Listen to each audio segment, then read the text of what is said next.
নবী সাল্লাল্লাহু আলাইহি ওয়াসাল্লাম বলেছেন, ইন্নাল্লাহ তাআলা, নিশ্চয় আল্লাহ রাব্বুল আলামিন, লা ইয়াত্তালিউ ফি লাইলাতিন নিসফি মিন শাবান, শাবান মাসের মধ্য রজনীতে আল্লাহ রাব্বুল আলামিন তার রহমতের দৃষ্টি প্রশস্ত করেন। সুবহানাল্লাহ।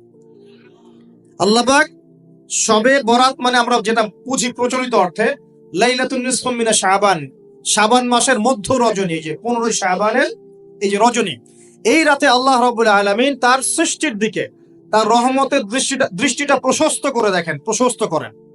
এবং ওয়াগফিরু লিজামিই খালকিহি, আল্লাহ পাক তার সমস্ত সৃষ্টিকে মাফ করে দেন। আল্লাহ পাক কি করেন? তার সমস্ত সৃষ্টিকে কি করেন? মাফ করে দেন। কথাটা ভালো করে বোঝেন।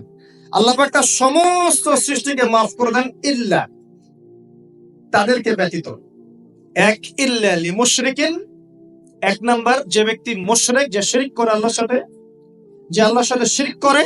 আর দুই, মুশাহিনিন, যে ব্যক্তি অন্তরে মানুষের সাথে বিদ্বেষ পোষণ করে, হিংসা বিদ্বেষ মনে আছে এরকম ব্যক্তি, এবং মনের মধ্যে শিরক আছে, শিরকি আকীদা, মুশরিক, এই দুই শ্রেণীর মানুষ ছাড়া আল্লাহ পাক সমস্ত মানুষকে মাফ করে দেন।